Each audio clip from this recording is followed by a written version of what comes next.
Hello, my lovelies. Well, it's check-in time about what I'm doing with my journaling.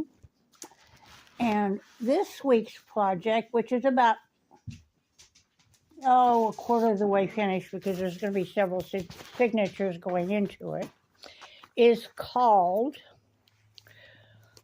Typical Curiosities. And this is the cover to it, cover jacket. And inside, there are two pockets which will hold the signatures. And on the back, I've got a covered paper clip that's like a purse and a sticker. So it started out with a accordion book, flutter book type of thing.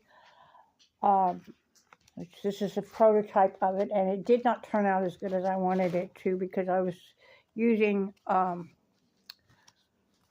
by 12 and 6 by 6 pages. But there's all these different, and then you turn it to the back, and we've got all these other pages, and each one of them has a pocket. Now, the idea behind the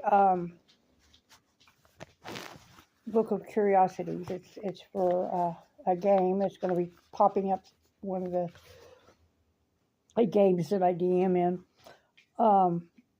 is that each pocket holds like a spell card or a item card or a random monster card or something like that, so that whatever you pull out immediately comes into play in the game. And each person who is playing the game gets to draw the card or draw from the Book of Curiosities once during that particular session.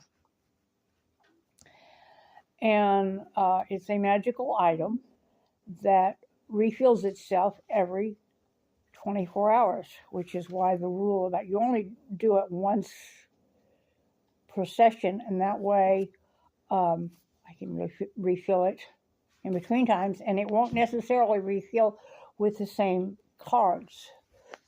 And there's going to be several different signatures involved in it, so I can change them out. Now this signature here is the one that I'm working on, and it's just got to get the pamphlet stitch put into it. And it starts off with a manila folder, manila envelope folder, and then various colored other pages of paper. And this is one of the pockets that's going to go in it. Hasn't been glued in yet. Waiting until I get the pamphlet stitch done on this one to do it. And the reason that the signatures are so thin is because this has a one of those magnet bookmarks for closure, and it will only hold so thick of a book closed, so they have to be thin. But with the idea of it being a magical item that refills endlessly, here's the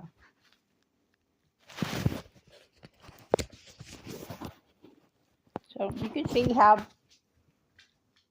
big this is, and that's all the farther it's going to go on the book is the size of the magnet. So the book cannot get overly thick, even with everything in it. So yeah, that's what I'm doing.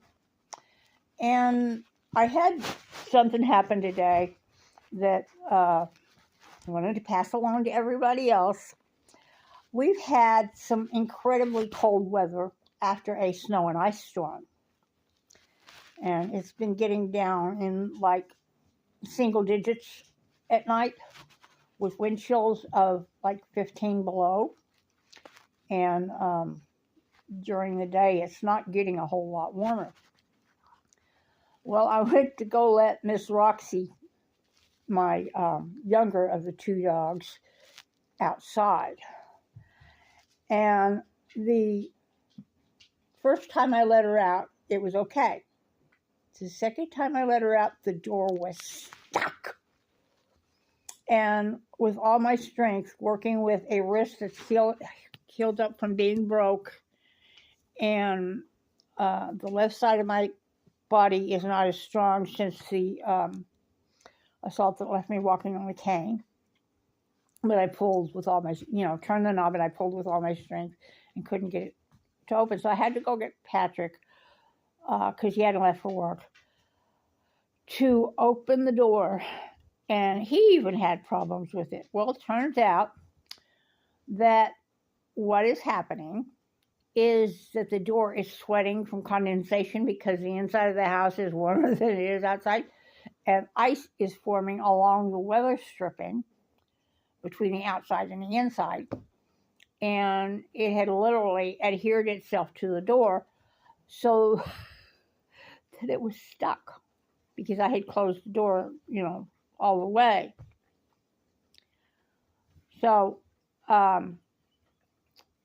be aware that if your outside temperatures are like in the single digits or lower, and the inside of your house temperature is like 68, 70 degrees, like mine is about 68, you're going to get a lot of sweating on the door, and it's going to turn to ice.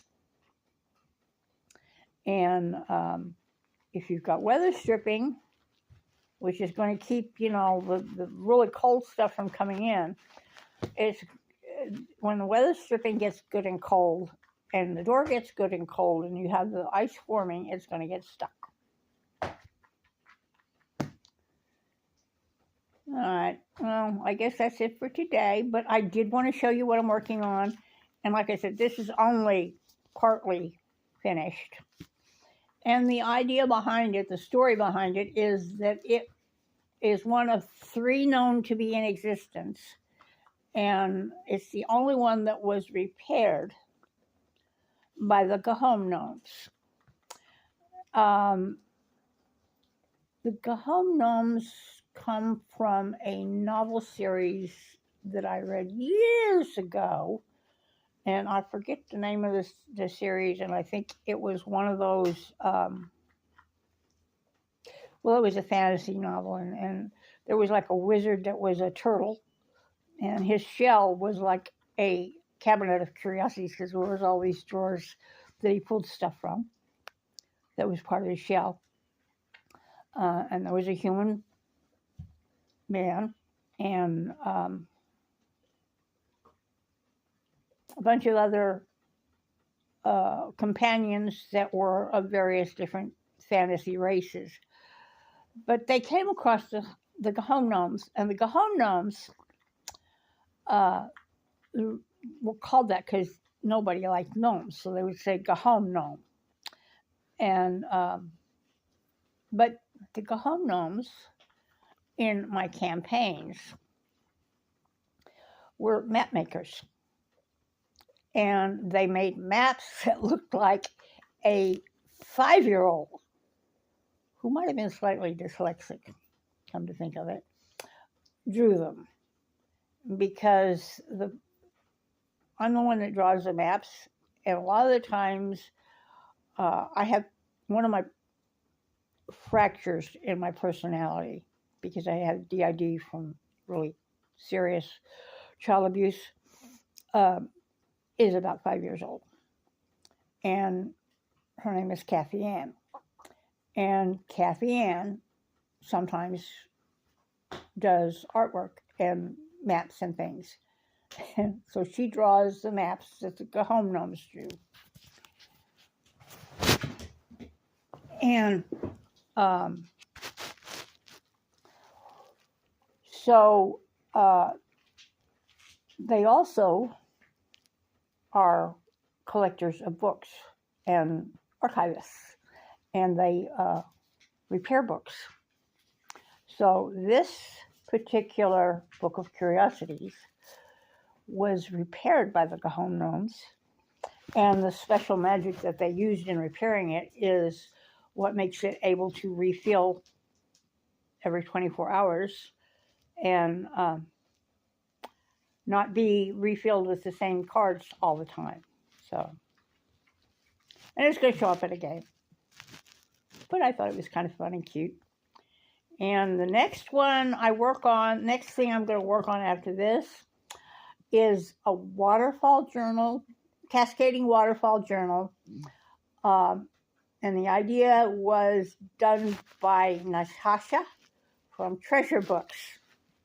I'm letting you know ahead of time. Now, mine won't necessarily look as beautiful as hers, but I'm going to try. And I'm just doing different things and different kinds of bookbinding, and I'm learning as I go along. And this is my current hobby, and it's just, you know, a lot of fun for me. So I will talk to you guys later. Love y'all.